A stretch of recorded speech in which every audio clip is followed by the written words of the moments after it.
Welcome to this week's episode. Thank you for joining us. Yeah.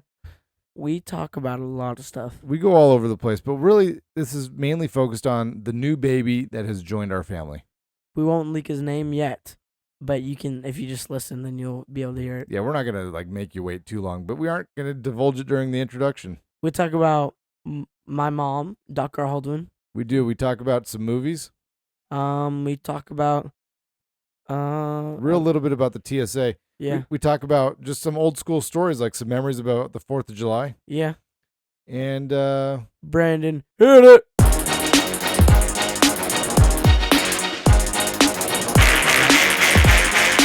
Oh yeah! Cats in the cradle and the silver spoon. Little boy blue and the man on the moon. Johnny, you just said it, and it's worth repeating. I'm right. You were right, man. Let's start off with the big news. Addison had baby number 2. And let me tell you that baby's name. Baby Joshua. Yeah, so if you just got done to listening to the last week's episode, and now you're leading into this one, you're like, I wonder what that baby's name is. That's the name. It's Joshua. Johnny was 100% right. Yeah. I put out a couple guesses. Like, I didn't want to guess. Like, I was thinking, like, well, maybe because they're being weird about it, maybe it is Joshua. Yeah. But, like, I didn't want to, like, presume that it would be my name. That seems like a little, like... What were your guesses? I think it's I guessed James. I guessed Ebenezer. Really? I thought it was Ebenezer. No, I mean, we keep saying it. It's definitely not Ebenezer. It's Jebenezer. Did you see my text? Yeah. I sent to the family group chat. It's like, oh, I love baby Jebenezer. So let's talk about this birth real quick.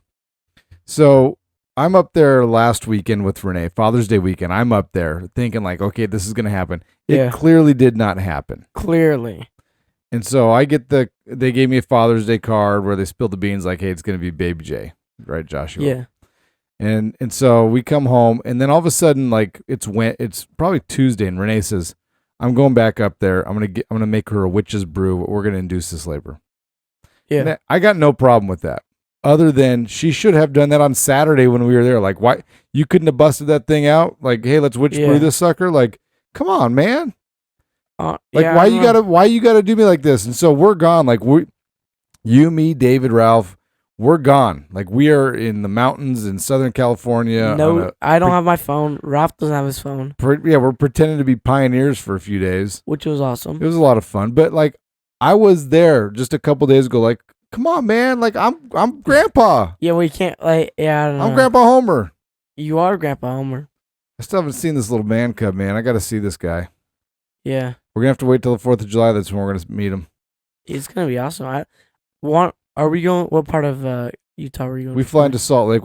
Mom will pick us up. We'll be down in Provo. My favorite place to be on 4th of July, Parowan in Utah. Yeah, that was fun when we saw that. They have a small town Utah, great fireworks show. No, Dad, you weren't there.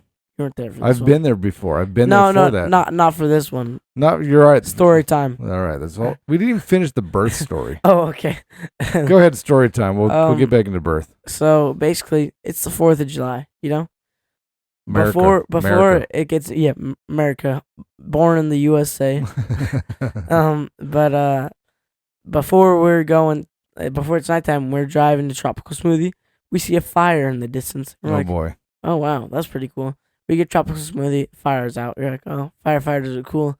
And then we go, and so we like park. We have a bunch of these little pop-it things that you throw on the floor. They explode. Little snappers, whatever. Yeah. And it was awesome. It was like me, David, Aubrey, and Ralph and Mom, and I loved it. It was like it would be cool if like you and Addie were there, but you guys weren't for some reason. Addison had to work, and so I was like, all right, I'll just hang out with her. Yeah. Me and Addie had a good time. I took her to the roller coaster, the New York for that. I actually wanted to go. I want to go on that, but basically, I remember driving. It's like yeah, puberty right there, buddy. Yeah, sorry. It's like don't let your voice crack. It's like 11 o'clock at night, and we're in a van, and all windows are down, and we're blasting. I'm proud to be an American. That song gets me going. Yeah, and it was awesome. I loved it. It was one of my core memories. You know, me and Aubrey have had some moments with that song, like doing CrossFit. Like there's a 9/11 workout and Yeah. they play that song, like they time it so that like near the end of the workout they have that song going on, and so you're rowing and like you hear that and you're thinking like, dude, there's some brave souls out there that came to did some good things for America. So anyway, all right, so Renee goes up there, gives the witch's brew to Addison. Mm-hmm. Immediately she starts having consistent strong contractions. Immediately, like seriously, it's crazy. It's like bam, she's going. Yeah, why don't you want the baby like born on this day? Just do it. I mean, she could have done that months ago. That probably wouldn't have been a good idea. Imagine if she did it months ago on Eliza's birthday. No, because that'd be too young. That's too young of a baby. Anyway, so they go to the hospital, and she kind of stops. Like she's still still having contractions and all that kind of stuff, but things are just kind of slowing down a little bit, and so. Yeah. Anyway, then what they ended up doing was they gave her an epidural, broke her water, and things started progressing, and then she pushed for 7 minutes. Now, to you and me, like, I don't know what that means, right? She pushed for 7 minutes. I can push a wall for 7 minutes. Well, it would kind of suck though. But you're not like doing it. But so, a buddy of mine, his daughter just had a baby. She had to push for 2.5 hours.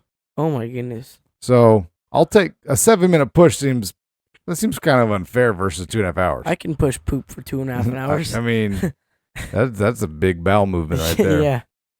Little baby Jay came out, cute as can be, man. And here's what's awesome. Like it's like when you have one kid and then you go to 2 kids. You don't know this yet. Do you have any kids yet? Nah. No kids yet for you, which is probably a good thing. You're not old enough. Yeah. I mean, I guess technically you might be old enough, but I mean, don't do it. No, it's 16 the age. Oh. Must be 16 to write this right. Yeah. Anyway, like one of the things, it's just like when you have a kid, there is so much love that just instantly exists. Yeah.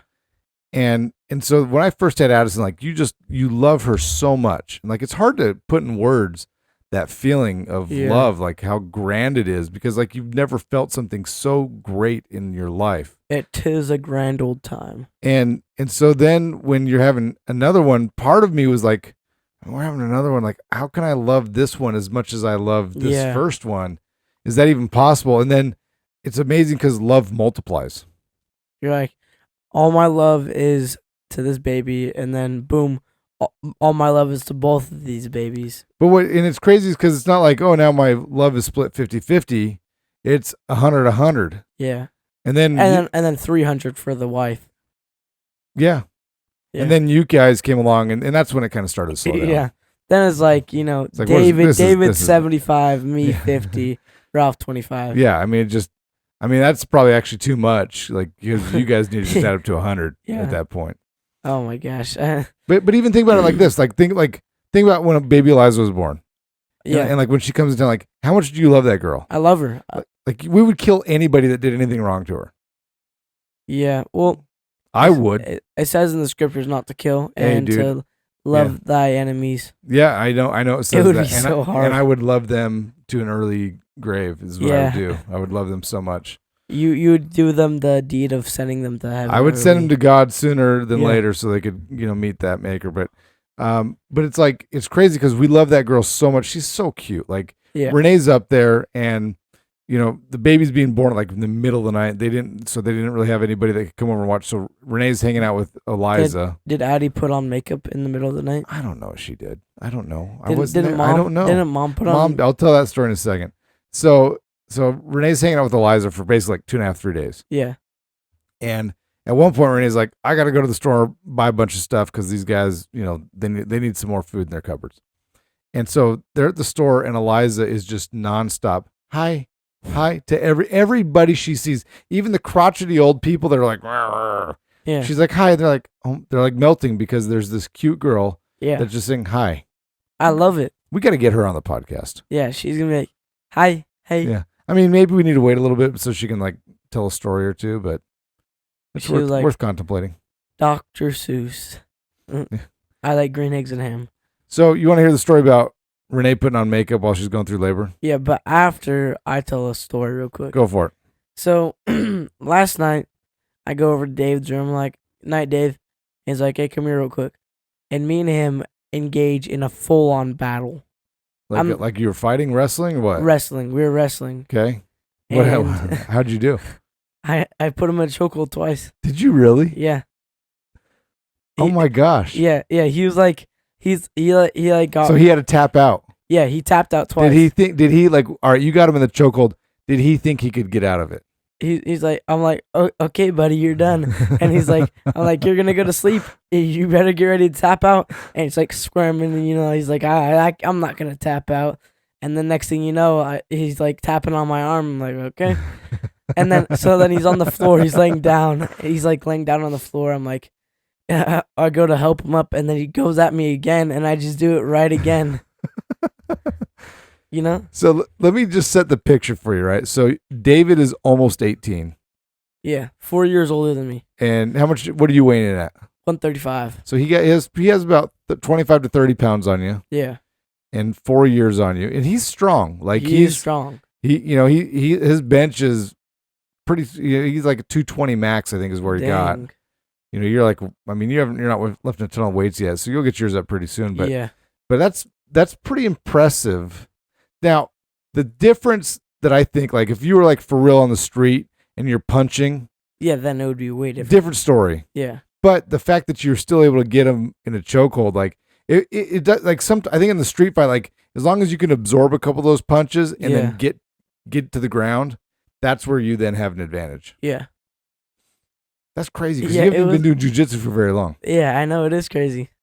And you got him to the chokehold. That's crazy, dude. And then he got up and he's like, was he pissed? No, he wasn't. But he was like, oh, I can get him again, Like he tried to surprise attack it too. Yeah, I went to like give him a hand up, So did you put him to sleep the second time? No. I feel like you should have, because you're like, dude, you tapped, and then now you're going like you broke the bro code. The bro code is you tapped, you lost. No, I don't even know if that's the bro code, because like he just wanted to go again, because he like. But it's one thing to say, all right, let's go again. It's another to surprise attack the go again. Yeah, and then as he left, he said, "I'll always be stronger than you." I mean, maybe. Until he leaves to Argentina, he will be. Just wait till he comes back from his mission. That's gonna be like your motivation, like every day, like he's coming home soon. I'm gonna set up a bench press in my bed, doing it while I sleep. You like sleep on a treadmill, so you're always moving. Yeah. That's funny, man. Yeah. Good for you. I know. That kind of makes me a little nervous to go with you then. To where? To roll with you. Oh, no, you definitely beat me though. I mean, there's one way to find out. You got about 200, 300 pounds on me. Oh, jeez. No, I'm joking. But if you get my back, that's the problem, right? If you get my back, I'm in trouble. So, like, the thing is, like, I might not have enough, like, room, though.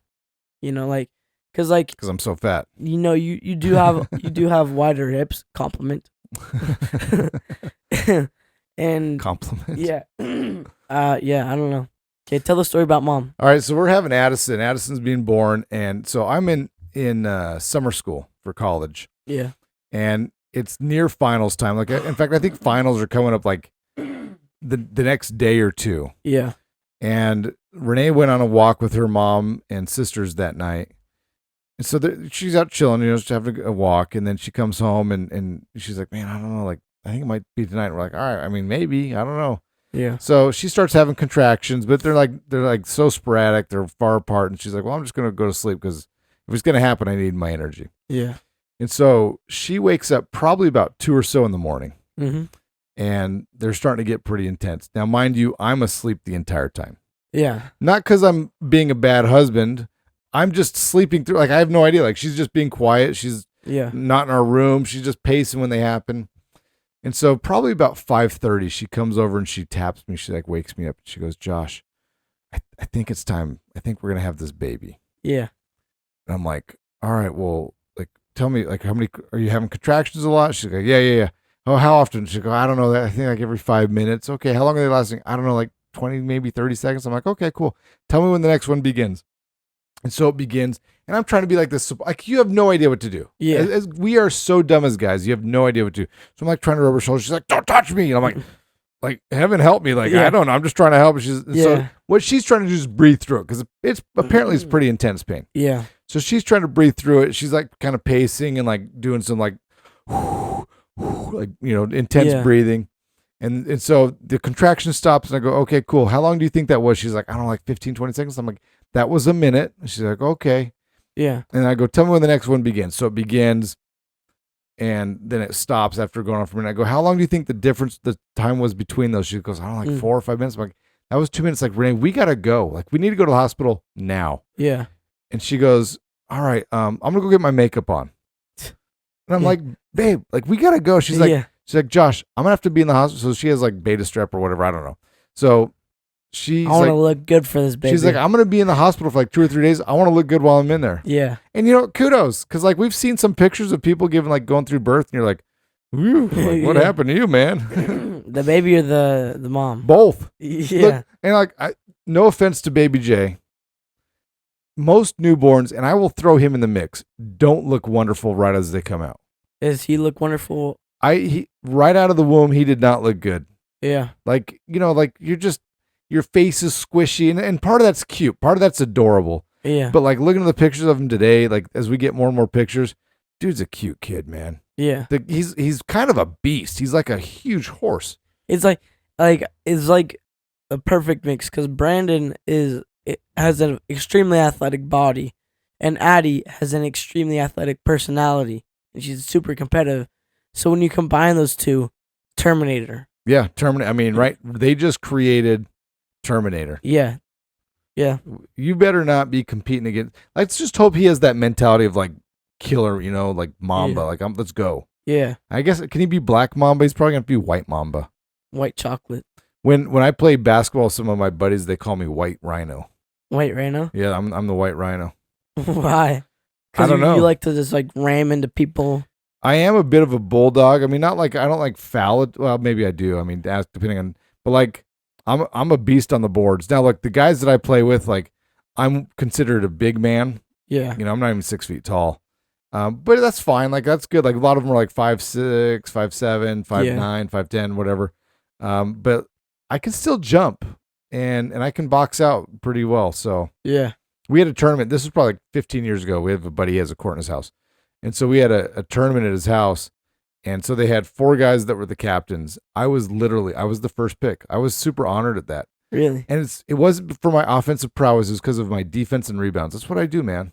That's what I think. I'm kind of terrible at basketball, Like, I hate to tell you, but I'm good at like face guarding people, Yeah, that's one of the most annoying things a man can do in a basketball court. I know.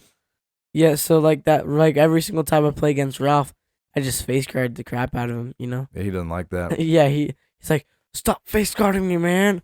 And then I'm like, whatever. Like, I don't even know what that means. Yeah. All I know is you ain't scoring, sucker. Yeah. It's just like everybody else is guarding somebody, so I'm like, well, why don't I just guard that guy? There you go. Let's talk about what we did this past week, besides not going to Utah to see a baby being born. That was the name that you picked out last week. Yeah. I picked out. Maybe they had like heard like they're like snippet, and then they changed the name. They haven't, because I haven't posted it yet. Oh. Which is weird. I know. What the heck? I know, it's weird because we're talking about something that happened, and this isn't even going to happen for a while because just of the timing of things. What if we like? Yeah, I don't know. That's confusing. It's like time travel. This is total time travel. This is like, we're talking about this today. This is not never, like everybody else is. They're like, going to hear about this in like a week and a half. They're like, oh, but it's today for us. Yeah. I know. All right, talk about what we did last week. We went on Trek, and so basically we go over to California, and we reenact like pioneers coming over to where? Yeah, like a handcart, like coming from. I mean, there's a lot of pioneers that came from Missouri, so from Missouri to Salt Lake City. Yeah. and pretty cool, pretty good time. Yeah, it was awesome. Looked like you had fun. I sure did. So me and David were there. We were there we were there to help out. Like, we were support staff. You were there to push handcarts. Yeah. What was the hardest part? Hard? That was easy. No, I'm joking. Probably like the final push. Yeah, so it's probably about a quarter to a half mile long hill, I'm guessing. Pretty steep. Or like the part where the boys left to go to war. That was terrible. That was terrible. Oh my gosh. They do this reenactment. So there's this thing called the Mormon Battalion, right? And so they had to go off and potentially fight the Mexican-American War or whatever. And so they try to do like, hey, we're gonna do some drills. It's a good try, but it's kind of dumb. Yeah, it's like a shoot and miss. So me and David, we were in charge of moving all the gear from where you started in the morning to where you were going to end at the end of the day. Yeah. So all the sleeping bags, all, just other stuff. Did you take an alternative route? Yeah, there's different roads that we took. Yeah. Dang. Like it didn't make any sense when I did this 4 years ago. It didn't make any sense to me 4 years ago, but now that I've done it as I've done, I'm like, oh yeah, that was easy. Yeah. So I got to give kudos to David. He may not know how to defend a chokehold, but he came up with a great idea on how to have us be more efficient. It's to the point that like, I think it was the third day that we did it. We were done with our job by like 11 o'clock. Really? And so we didn't have anything else to do like the rest of the day. So we did what anybody would do. We went into town, we ate some lunch, then we went to a movie. Yeah. So while you were out there sweating, pushing, dying. Wait, what was the efficient way? So you can't just yeah, he had it in a really efficient way, but no. All right, so you guys, so we have 6 buses of people. There's 340 people that are on this trip. Yeah. There's like 60 adults and whatever that is minus, 270, 280 youth. Yeah. And so there's a ton of bags, right? And so the first day you guys got off the bus, you walked somewhere and you had to build your hand carts, then you guys went trekking. Yeah. So what we had to do is we loaded all the bags into a trailer and we moved it up to where you were going to camp. Yeah. That next morning, you guys just put it in piles, but it was strewn all over the place like a battlefield. Yeah. And so we had to go all of those places and then load the trailer. So it just took forever. We're low energy because it's getting hotter as the day goes on. These bags are heavy. I mean, we're moving the trailer so it's closer to the piles, but it just takes time. Yeah. The next day we said, hey, let's just have a big pile. So everybody brought it over in a big pile. That was kind of okay. Yeah. The next day, this was David's idea. He said, why don't we just have the trailer there and have the people throw their bags in the trailer? Yeah, so I remember that. Yeah, so basically you guys did our work for us. Yeah, we just walked over and like, okay. Like, I was like, where are we supposed to put our bags? And like, just go up there to that truck, throw it in the trailer. Yeah. I mean, but like you already got to walk there. Why walk and set it down when you can walk and set it down in the trailer? Yeah. Like you're already doing it. Might as well just do 5 more steps. Yeah. And so that saved us a ton of time. Like I feel kind of bad I mean, I shouldn't say this, but like the first night we went to an Italian restaurant. Yeah. And the next night, I basically went to an Italian restaurant too. Italian food. We ate really good. Yeah. I know what you ate. I know what I ate. I ate better than you did. It tasted delicious though. I know. I loved it. That's the power of camping. So I don't know if we probably haven't talked about it on the podcast. Camping food is delicious. Always. But I know why it's delicious. Because you're tired and you're hungry. Yeah. Yeah, like when we did the river trip with Uncle Nate. Like, oh my gosh. Every meal was like the sandwiches we'd make were like, oh my gosh, they're the best sandwiches I've ever had. Yeah. I don't know why. Like, what do they do then? It's not. It's because you're camping and somehow just being outside and hot and tired, like it just makes it taste better. Yeah. That means like every single food that like early inventors ate were like, man, this is delicious. Is so good. Yeah, they're like, oh, this is the best. And like, there's not even salt on that. It's terrible. Yeah.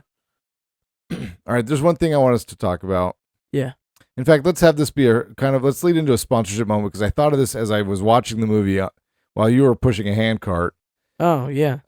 So in the movie, so this will be our Cinemark moment. This moment is brought to you by Cinemark. Are you spoiling anything? No, absolutely not. Okay. So the Cinemark moment, get your movie pass, $12.99 a month, or you can buy it annually. Get 20% off concessions and no online fees.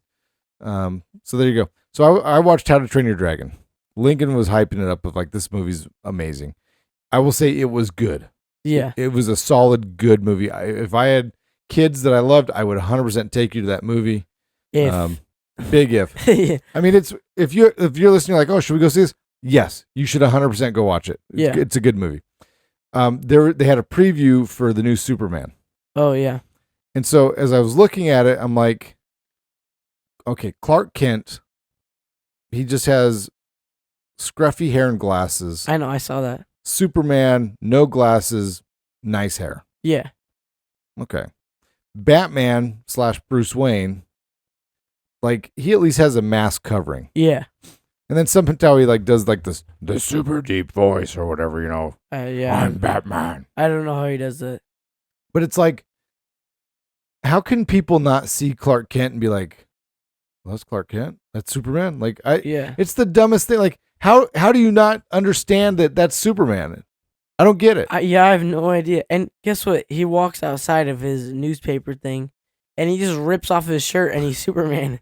Like, people don't notice, like, what the heck? That's Clark Kent. People don't pick up his clothes and, like, look at his ID badge. That's Clark Kent. You know? Why is Clark Kent running around here naked every time Superman shows up? They call him the Superman streaker. Yeah. Like back in the day, he would at least go into a phone booth, which also doesn't make sense because there's no privacy in phone booths. Yeah. It's like a glass, small encasement thing. And so it's like, okay, so you go in there. Too, yeah, right? It's see-through. That's what I'm saying. It's glass. So it's like, it's not like it's tinted glass. It's like see-through glass. Yeah. Maybe he uses his X-ray vision, you know? Well, that's not helping anybody. His X-ray vision doesn't like blind people. He probably uses his frosty breath and like fogs up the mirrors. But like, if you're gonna change of all places, like, why would you pick a phone booth? Like a man who's large-shouldered and like a strong dude like Clark Kent. Like you can barely fit in one of those things. Now you got to change your clothes. Yeah, that's just a bad choice. Honestly, it would be funny if like you just changed in a stall and then like you flush the toilet and leave, and somebody else is in there with you and they see like, what, his clothes are all on the ground. Like, dude, he must have just dropped the deuce his pants. Yeah, he's running out of here as fast as he can. Like, does he keep his Superman uniform on underneath his clothes? I think he does. So he's just wearing that 24/7. Yeah. It's kind of weird, right? Yeah, it is kind of weird. Like he's just going around with this like skin tight latex suit on or something. Yeah, how is he not sweating up a storm every single time he like does any physical movement at all? Well, how does he do his hair so quickly? That's the other thing, right? I'm still done with the hair. Like, okay, disheveled hair, I'm Clark Kent. Boom. Super nice hair, I'm Superman. How does he have time to make the hair look good? He rips off his clothes. Boom. There's like a mechanism, combs inside of the suit. So he, like, when he's taking off his shirt, it combs his hair to perfectly. I think like that's part of his superpower is like, you think, okay, what can Superman do? And you're like, he can fly, laser eyes, frost breath, X-ray vision, and he can do his hair at the snap of his fingers. and nobody can recognize him. Nobody can recognize him if he has glasses on. Like the X-ray vision too. I feel like if he's X-ray vision guy, why is he work for a newspaper? Like, don't you think he should be working at a hospital? Yeah, or like a gold mine or something like that. You know. I mean, talk about wrong career. Like, oh, I really want to be a journalist. Like, listen, buddy, you're not that special. Okay. Yeah, honestly, like he could just find a ton of gold. Basically, Superman could become Batman. But. Because he could make a mansion. Yeah. It would be awesome. And what's up with like Spider-Man and Superman both working for newspapers? Like we got to get that uncreative with the jobs on the superheroes. I don't know. Like, make them work for a newspaper. Yeah, I don't know. I don't even know people who work for a newspaper. Like who read. No offense to people that read the newspaper, but who reads the newspaper? And Grandma Joyce just got offended, just like that. Oh, I'm sorry, Grandma. But like I don't. I read the comics every now and then, but like so we just got we got a letter from the Review Journal, which is the Las Vegas newspaper. Really? Addressed to Joyce Haldeman at our address. Oh, what? And so I sent my mom, your grandma, a picture of it. I'm like, what's up with this? And apparently you guys were at some minor league baseball game and you wanted a free something, and so they had to sign up for something. So they signed up. The reason we get the Sunday paper is because my mom signed up for some subscription for like $10 for a year. Oh my gosh.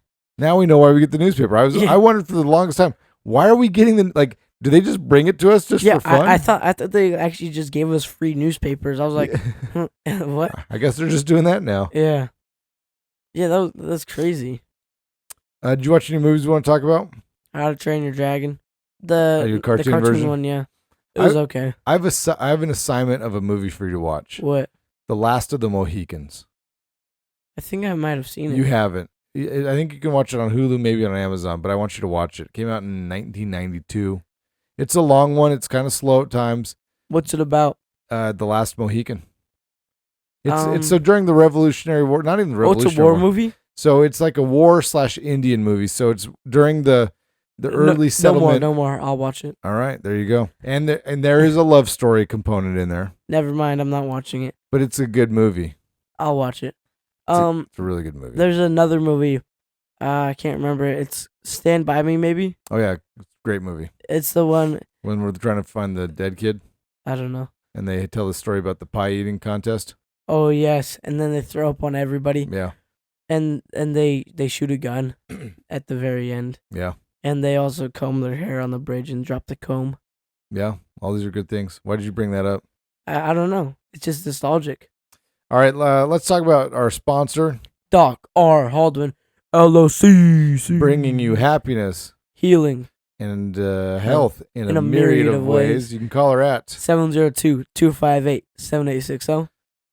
Free consultation. Free consultation. She'll hook you up. Look, she's busy. Part of it's, she's busy because she's kind of condensed her schedule so she can go up and take care of Addison. Yeah. But she's busy because she's making a difference in many people's lives.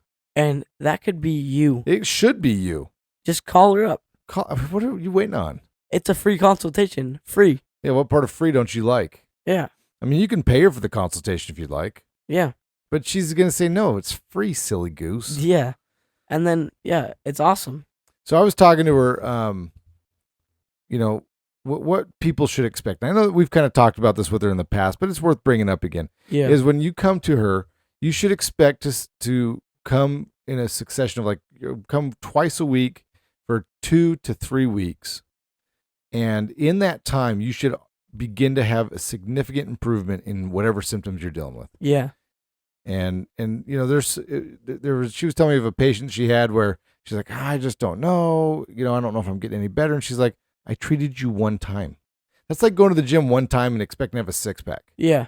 It's like it now it's not going to take as much time if you're like morbidly obese to get to being in shape. Yeah. But you should immediately start seeing an improvement in your level of whatever it is. If you're in pain, if you're having sleep issues, it's not going to be like, bam, I'm 100% better, but it should be like, oh, I'm getting better. I can tell the difference. Yeah. And kind of like, listen to the story I told last week about the girl who's like, I don't know, I haven't noticed any difference. And Renee started peppering her about all these like, well, what about this? What about that? What about this? And she's like, oh yeah, that is better. That is better.